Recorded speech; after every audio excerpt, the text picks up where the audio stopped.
What's up, crypto family? Welcome to the Crypto Logic channel. My name is John, and my mission here on this channel is to make crypto as logical as possible. So if you guys vibe with that, please hit the like button, hit the subscribe button, and notification bell to be notified whenever a new video drops. With that being said, happy Tuesday.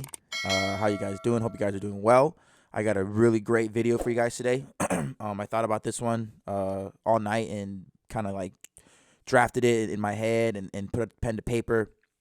So this video is going to be dope. I want to talk about a couple things first. In regards of Time Wonderland, there's a proposal coming, right? Wonderland 2.0. Tomorrow there'll be an AMA.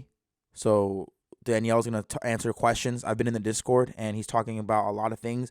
A new token, either named Frog or Wagme, like different tokens. People are going to be able to get their money back. So there's going to be some moving parts there that I'm going to try my best to keep you guys in the know. If you guys don't follow me on Twitter, follow me on Twitter. That's Cryptologic John. That's where I'll be tweeting out most of those updates, because I don't want to kind of talk about it always in a video. I don't want to drag this Wonderland information out, and I'll throw it in, but I'm not going to make dedicated videos to it anymore. I'm going to throw it in there and everything like that. But other than that, the merch, I'm wearing the XRP hoodie again. People have been getting their hoodies, and in the Discord, they're posting them wearing it. I'm telling you guys, the quality is fire. The quality is fire. If you guys love crypto, go get you some merch. If you want to support the channel as well, link is in the description. But yeah, this video is going to be pretty quick. I hope it's not too long. It's going to break down a little bit of Solana news again. Solana is going ham. Solana is going hard. Like, they're going ham, right? They're trying to take over 2022, I think. That's all I want to talk about in regards of crypto news. And then what the video is really about is if you can make it in crypto, doing risky or safe bets. Can you do either or? Can you do both? Like, how do you make it in crypto? Do you take the risky route or do you take the safe route, right? So that's what this video is mostly about. I made a little PowerPoint regarding what I consider risky and what I consider safe in regards of being a crypto investor. So with that being said, let's dive into the video. So I don't really care to go over the market too much, but we're recovering. We're up again since yesterday. 1.77 trillion. Everything's looking good. Everything's looking solid. Everything's green. I could pull up crypto bubbles if you guys want, and then show you guys from there. The overall visual representation of the market is solid, right? Mina protocol is doing well. Yeah, so we're looking good. Top 10 has no meme coins in it still, which is solid. Love that. Luna, Solana is on a tear right now. Is on a tear. Why? Because this came out. Solana Labs launches Solana Pay, a payments protocol for digital commerce. So they have their wallet coming out, which is their answer to MetaMask. They have, I believe, they already had their Phantom, right, is there, and then you could link it to your Google Chrome or Brave browser, and now they have this payments platform coming out. So Solana Labs has released a payments protocol for digital commerce. This protocol, called Solana Pay, will let merchants accept crypto payments directly from consumers. So this is huge. This is huge. It's going to offer, transactions will be instant, and Solana Labs said adding that the merchants will receive real-time payments. They will also incur lower costs due to Solana's lower fees. Merchants and consumers want a frictionless experience without taking on unnecessary volatility risk, and consumers don't necessarily want to transact with their investments. So the thing that's cool is that they're partnered with Circle, Checkout.com, Sitcoin, and they're having integrations from Phantom, their wallet, FTX. I'm bullish on FTX, and Slope. So the thing is about, and Solana Labs has also been working with Shopify, and I'm a Shopify partner when I was in my e-commerce world, when I was building websites and selling stuff online. I'm a Shopify partner, and this Shopify has been trying to get their hands into crypto. This is huge. So Solana Labs is working with Shopify to let their merchants accept crypto payments via Solana Pay, but that integration isn't live yet, but that's going to come. So this is more so focused on peer-to-peer. So they're saying things like when you buy something from Solana Wallet with the Solana Pay, let's say you buy a pair of shoes, that pair of shoes, you could send it to the merchant within seconds, right? And it's paid instantly. You get to leave with the physical shoes, and then there'll be an NFT of that shoe that will be sent to your wallet. And that shoe, that digital shoe, NFT shoe, you can use in the metaverse or whatever the case may be, because it's agnostic, which means that it's interoperable. So there's more to it, but this is really bullish, because this is like basically saying Solana is sort of like a blue chip, and a lot of FUD has been going on with Solana about their platform breaking, not being able to handle scale, like not being able to fix their scalability problem. But I think long term Solana is very, very bullish and safe in my opinion. And I know some people don't think of it like that way, but you just gotta take a step back and look who's backing them. Look what are they trying to do? They're launching out news after news. They're like, hey, they're trying to take over 2022. Okay, so that's just my opinion on Solana. And I want to mention something really quick here. It's pretty funny. I remember you guys. I don't know if you guys remember a few videos back, I talked about my NFT. The floor price was like 1.6, 1.7, so it's pretty much doubled since then. It's at 2.9, which at these prices I think is like $800. So my NFT right now, the minimum is worth $800, and I bought it at like 1.2 for like $400. So I've already, in a sense, doubled my money. Remember, I told you guys I want to sell this thing for 0.5, maybe, hopefully 1 ETH. So the closer it gets to 0.5, 0.6, 0.7, I can probably push it for 1, because mine looks like the main one. This is the main one. Okay? This is like the one that the Fame Ladies like Twitter account. This is the one that they use. Mine looks just like that and has the Louis V glasses and stuff. I'm not saying mine's rare, but mine's borderline equivalent to that. So I think mine's actually pretty rare. So as you can see, this is the Fame Ladies account. Look at their logo, and then this is mine. So you go to I'm going to profile, and that's mine. You see, and then it's verified. I got the Twitter blue. So that's why I'm like thinking like, I kind of wanna wait and see if I could push it and sell it for more than what it's going for. You know what I mean? But other than that, I'm thankful that you guys continue to support the channel, and I want to make great content for you guys. So we're gonna dive into the meat and juicy part of this video, which is basically, can you make it in crypto playing it safe, or would you have to be risky, right? So with that being said, let's get into my little PowerPoint. Mitigate risk in crypto. What's safe, what's not. So I made this little PowerPoint last night. I'm gonna go over it. So what is considered risky?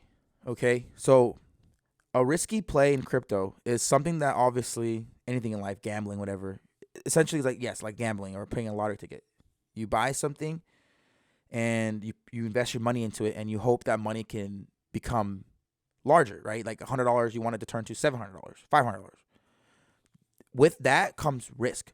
But that $100 can turn to $500 safely. It's possible in crypto, right? It's not 100%, but maybe 90%, right? So obviously a riskier play in crypto is putting something that's, you're not for sure. You're not 100% for sure, and you don't know when, right? Those two things combined. There's a safe plays where you could kind of be like, I'm sure of this, but you can't say when, but you're sure of it. At least you have one of the two, right? So what is considered risky? The first thing is a low market cap. That's a given. So anything with a low market cap means something that doesn't have that much money or volume in the protocol. So Bitcoin, right, has the highest market cap. Great, I'll break that down later. And then you compare it to another token that only has maybe $600,000 market cap. That's risky, because that $600,000 can be liquidated easily, right? Supply. So then the next thing is the supply in conjunction to low market cap. So the supply means the amount of tokens that are created or will ever be created or are in circulation, correlated to a low market cap. So if there's a high supply and the market cap is low, you can put your $100 in. You might get a lot of tokens. Think of SafeMoon, right? Think Elongate. That's risky. Think Dogecoin. Think Sheeb. People made money on those, but there's a lot of people that lost a lot of money because they got it at the wrong time. When there's a high supply and a low market cap, you got to get in at the right time, which is primarily before the next pump. We never know when the pump's coming. You got to get it in early before the next pump. And that is very risky because you're putting in $100, $200. That $100, $200 could easily turn to $40, $50, $30 because the supply is usually so high. You need a massive amount of people to come in and flood it. And especially if it's a low market cap, you need to hype it. Usually tokens that have high supply with low market cap, they're not known yet. So you have to make sure that they're known. And now you got to look at the next step. This goes to the next step. Speculation over utility. Is this token utility so good that it beats speculation? Or speculation is the reason why this token has potential to do well, right? So speculation is people saying, okay, well, can this project's utility do such and such in the future? I speculate that it will, so I will invest into it. Another thing, you speculate, can this project make me a lot of money? And they're not even worried about the utility. Those are the two sides of the coin when it comes to crypto. The tech or the money. I believe that there's a balance between the two. You can't really be one side or the other, otherwise you're going to be gambling forever. So you have to understand, like, if you're buying a token and if you're looking at the supply, it's a massive amount of supply, low market cap, you're truly in a speculative market. You have to be like, well, the overall crypto space is in a speculative market, but you're looking at that token as a speculative asset. So now you're looking at it like, okay, how many other people can I get on board with me to believe that this project's going to do such and such? A, be fundamental and utility-wise and have a great utility, or B, make me a lot of money, right? So that's where the low market cap kind of dominates this whole risky thing, because that means the low market cap means that not enough people know about it. The money's not in there. The money's not there. Not enough tokens have been bought up, right? So the next thing is over promises. So now are these projects overextending themselves, saying, hey, we're going to do this, we're going to do that, we're going to do this, and then they can't keep up with their promises. Look at Cross Wallet. Cross Wallet is one that I've been kind of thinking like, oh yeah, this is going to be easy flip. I'm not so much sure of that anymore. Though Cross Wallet is a risky play, I've considered it a risky play. It's a gambling play for me. I put in, I think, $70 or something like that, and that's just a gambling play, and that can easily turn into $1,000 or whatever the case may be, right? Easily. So that's why I'm like, that's possible. Or it could just sit at, whatever it's at now and sit there forever. We don't know. And the reason why is because they overpromise. We're going to do this. Or this is why I'm using them as an example for the over promises section. We're going to do this. We're going to be the best wallet out. We're going to beat Trust Wallet. We're going to compete with MetaMask. We have these changes. We're going to accept all these blockchains. We're going to do this and that and this and that all over the website. Posting updates, posting screenshots of what the app's going to look like. But they're just promising. But there's nothing. There's no beta. There's nothing. There's no UI coding to see if it's actually being developed. It's just like hopes and dreams, pretty much. And then the next thing is community driven. So that leads to the project being run by the community. The project is more known for its community than for the creator of it or the actual protocol or project itself. The community dominates the hype of the project. And a lot of tokens fall into this category where one person does some research and they find out about this token, and then it spreads like wildfire. And then now this protocol or project or token, whatever, gets consumed by the community. And then the community makes you, as a newer investor or new to the protocol or new to the project, you think it's safe because so many people are talking positively about it. So then now you're like, okay, well, most people don't even do the research anymore. Like, oh, there's so many people that are involved with this project. Why would I need to do research? It's safe. Like, there's thousands and thousands of people that are believing it. They all done the research. Okay, cool. You go and buy it. And this is a curse because this happened to LCX. This happened to VXV, right? I think Cross Wallet's in that category. Even Quant. There's so many tokens that have happened to where I'm not saying that they're bad tokens or anything. I love those tokens, right? Except Cross Wallet. I don't love Cross Wallet. The community is so dominant to these tokens. A lot of people bought in. This is during last year. A lot of people bought into these tokens probably without doing any research. This happened with Time Wonderland as well and some other projects, all these DAOs and stuff. people bought into these projects because the communities drove this project to the moon. It's gonna be great. It's gonna be great. They're gonna do this and that. When they're still, when they're still ahead of its time. Quant is still a little bit ahead of its time. It's not fully unlocked yet. VXV's not fully unlocked yet. Okay, Alliance Block, all these tokens, LCX. The LCX iOS app is not even out yet. Okay, they're still building their protocol, and the community pushed these projects so much so many people flooded in, and these projects hit amazing new all-time highs, and then they freaking tanked because people thought it was going to keep going and going and going. I'm like, that's not how crypto works. You got to let these. Amazon didn't become a $3,000, $4,000 stock in a matter of 2 days. It took over 20 years. I'm not saying that's how long it's going to take for crypto, because we're in a point in time where 20 years back then, what used to take 20 years back then probably only takes like 5 years today. So that's why you got to understand and actually do your research. And that leads to the last thing, marketing fatigue. These tokens are constantly having to talk to the community, because the community is like, why are we not rich yet? Why are we not rich yet? They're constantly having to explain themselves. They're constantly having to explain what's going on. And you have influencers, you have content creators constantly having to talk about it, constantly in circulation of these tokens. And it becomes fatigue. And then people just like, all right, now these hopes and dreams are just hopes and dreams. Like there's no more hope. It's just dreams now, right? There's no more faith. People are starting to move on because other projects at the same time do well. While you're so invested in these projects because the community is so strong, you miss out on other projects because you become so tunnel vision, and you cannot be tunnel vision on crypto. And that's why going on to my next pieces of advice, or not financial advice, but my next tips correlates to that. So now, before we get to that, let's talk about what's considered safe. Higher market cap. Think Bitcoin, think Ethereum, right? Binance. Tokens that have a lot of volume, right?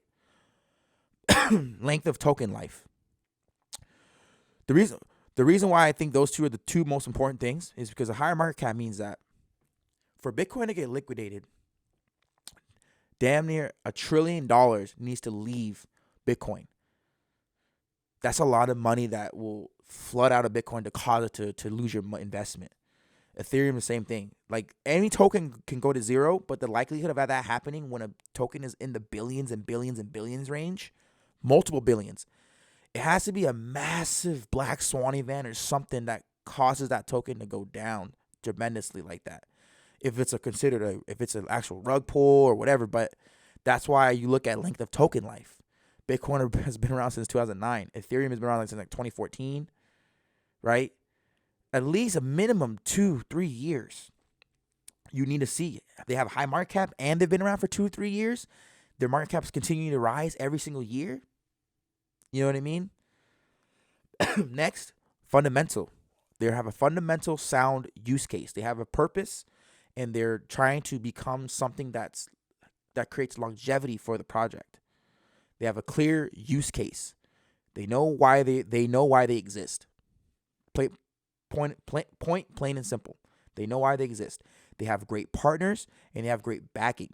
So they have partners that back them, that won't pull the plug on them. They're gonna back them and help fund them, and then they're gonna promote them and say, "Hey, we like Cardano, we like Ethereum, we like Solana, we like Polkadot, we love Bitcoin." You see what I'm saying? In the news, these articles, whatever you want to call it, these people, these venture capitalists, companies, we want to partner with them. We want to work with them. That's a good sign for a safe project. Long-term trading volume. What that means is there's a lot of money flowing through this project over the course of time. And you can look at all that up on CoinMarketCap, CoinGecko, and you can see the trading volume of this project. Oh, this project or protocol, whatever, has billions of dollars moving in and out of it every day. That's solid, right? There's some tokens that have it really high one day and then really low one day. Really high one day, really low one day. Like or 2 days, 3 days, nothing moves, right? Last, these projects make new all-time highs at least every year. At least every year there's a new all-time high, or they touch it. They touch it or they pass all-time highs. That's considered a safe project. But these all have to kind of correlate with each other, right? They can't just be one or the other. Like, it's pretty much they all have to it's my opinion. They all have to kind of have a safe token has all of these. That's why a new all-time high of tokens making new all-time highs. That means it's growing, it's maturing, it's aging like fine wine. That's a good sign. You don't want a token that doesn't ever pass all time. It's just constantly just redlining. A little bit of up. Oh. You want tokens that continue to do better over the course of time. That means it's maturing and aging well. Okay? So I made a list of my safe plays. These are just some of them. I know it's a lot, but there's way more out there. These are just ones that I feel like, hey, these are safe in my opinion, and they all fit those the categories I listed here all fit within these protocols. And then the categories that I've considered here risky are in my risky plays. So my safe plays first, obviously Bitcoin. These are not in order, but yeah, Bitcoin's first, safe, right? Ethereum, Solana, Quant, Alliance Block, Chainlink, Near Protocol, DAG, FTX, Polkadot, Cosmos, Binance, Enjoin. There was an autocorrect. Engine, Luna, Crypto.com, HBAR, Flow, Aave, Algorand. Guys need to do your own research. I have a distinct reasoning why all of these are safe in my opinion. For one example, Flow, gaming. I mean, not gaming, sports. Sports is year-round. Sports is not going anywhere. Right? FTX, they have the partners and they have the backing. Near Protocol, they have the fundamental use case. Bitcoin has everything on this list. Ethereum has everything on that list. Solana is starting to get everything on that list. Quant, everything on that list. Alliance Block, partners, backing, clear use case, fundamental, long-term trading volume, new all-time highs. They did. Right now they're kind of trading sideways, but I think this year they'll pass all-time highs. Chainlink has all of these in the list. Polkadot, right? Cosmos. So this is my list of safe plays. So you guys need to do your own research. This is not financial advice, but this is what I think. These are the dollar cost average ones. These are the ones that you don't care what they're doing, like in regards of price action. You could pick a few of these. If you have a lot of money, I'll buy them all. But long term, any one of these projects, you'll be happy you invested into long term. That's where I list these. These are my more riskier plays, yet safer. They're not super risky, like not like a Dogecoin or a SafeMoon or some random meme coin or DeFi protocols. These are more so riskier, yet safe at the same time, but more of a mature risky play. Okay, XRP of course is the number one riskiest play, but highest reward in my opinion. The only reason why I listed it as a risky play is because of the lawsuit, because it can go either way. But XRP lawsuit goes in its favor. That risk that you took will pay off tremendously. VXV, the reason why it's risky is because of the community-driven effect that it had on it. LCX is in that category as well. These are not bad plays. These are just riskier plays. VXV and LCX, they're trading sideways right now, which is fine, but they had the community. Let's go back. They had the community-driven. They had the overpromises. They had the marketing fatigue. They had the speculation over utility. And they have the low market cap. These aren't in the billions. VXV and LCX are not in the billions of market cap. They have the community fatigue. So that's what I'm saying. They fall in that risky category. KDA is kind of the same thing. I think KDA is the closest out of this to be in the safest play. Okay? But, like I said, length of token life. The low market cap, the speculation, the community driven, right? That's it. They don't have, so that's why I can't put it in there. They have great partners. But they just don't have the historically long-term length of trading volume and the long life, basically. They haven't been alive long enough in regards of the token life. It's for me to make it safe, right? So it's a riskier play. I think it's a strong positive risk play though. Okay, that's why on this list, okay, you got Thor. Thor is a very risky play, but I love it. I think as a node, Thor can do really well, right? I don't want to put Strong on there because I think Strong is considered safe, but I don't want to put a DeFi protocol in a safe because you never know when it comes to DeFi. I don't think any play in DeFi is considered safe, so that's why I didn't throw it in the safe. So that's why Strong's not there. But Thor is a risky play that I think is pretty good. It's really good. Avalanche to me is risky. Um, because it's too much competition. It's too much competition. That's why I'm saying I love Avalanche. I'm not saying it's a bad. These are not bad plays. These are just riskier plays compared to the safe plays, right?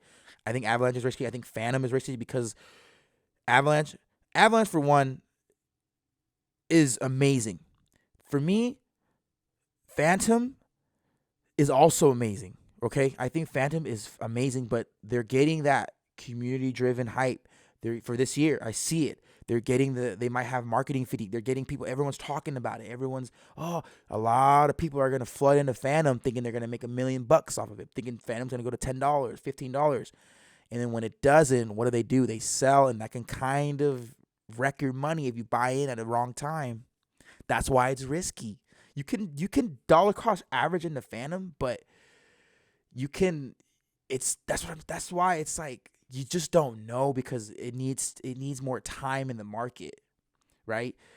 That's what I'm saying. These tokens, when I do this list, this does not mean do not invest into these projects. It just means you have to understand that they're risk. They're not just clear cut safe, right? Like 100% bulletproof safe in the sense where it's just like, oh yeah, Bitcoin. You put money in Bitcoin, you're good, right? Phantom, you have to understand that there is risk. All cryptos can go to zero. So don't come at me in the comments.